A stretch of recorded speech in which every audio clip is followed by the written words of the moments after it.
جائزة الفترة الشعبية للإبداع النجم صديق السن كبير الموهبة أحمد مالك.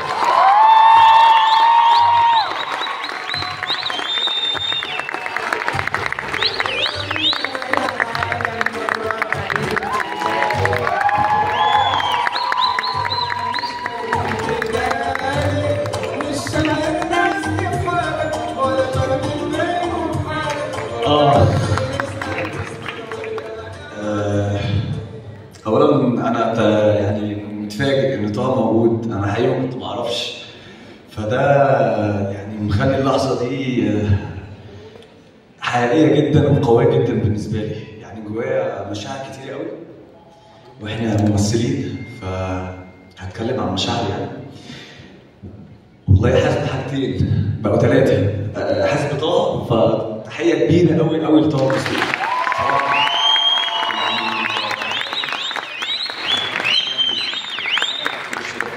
حاسس يعني شكرا لطه من قلبي وحياة ربنا، شريكي في النجاح وشريكي في الرحله، وان شاء الله ان شاء الله الرحله لسه طويله يعني، فعمري ما هنسى اللحظه دي يا طه حبيبي. شكرا من قلبي.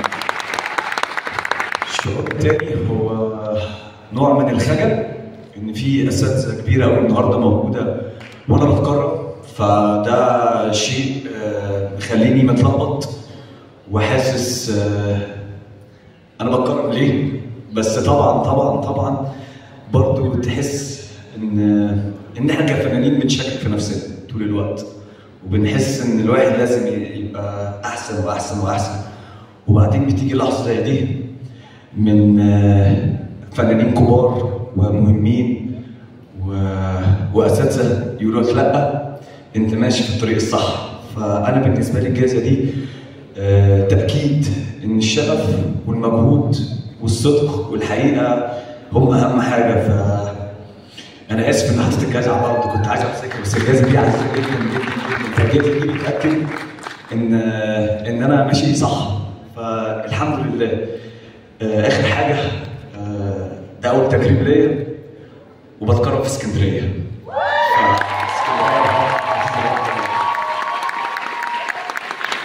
اللحظه دي انا حقيقي عمري ما انساه في حياتي، والتكريم ده هيبقى مهم جدا جدا جدا في مسيرتي اللي هي بقى لها فتره، بس انا حاسسها لسه بتبدا، بس انا يعني عندي مشاعر كتير قوي. فشكرا لاسكندريه من قلبي، وشكرا على القائمين من مهرجان معمول من شباب، فالشباب بيكرموني النهارده، فدي عزيزه قوي عليا، وانا حاسس ان شاء الله مسيره المهرجان ومسيرتي يبقى فيها انعكاس ان المهرجان عنده شغف وعنده قوه وعايز يثبت نفسه، وانا وطه وكتير من الشباب عندنا نفس الشعور ده، فان شاء الله نبني العلاقه دي على مدار السنين اللي جايه، ونيجي المهرجان مره والثانيه والثالثه والرابعه لحد ما نلاقيه مهرجان كبير، ونكون احنا كبرنا برضه معاه في السن. فبشكركم من قلبي، شكرا اسكندريه، شكرا لطه، شكرا المهرجان، شكرا كبير استاذ محمود اللي قاعد النهارده، استاذ كبير،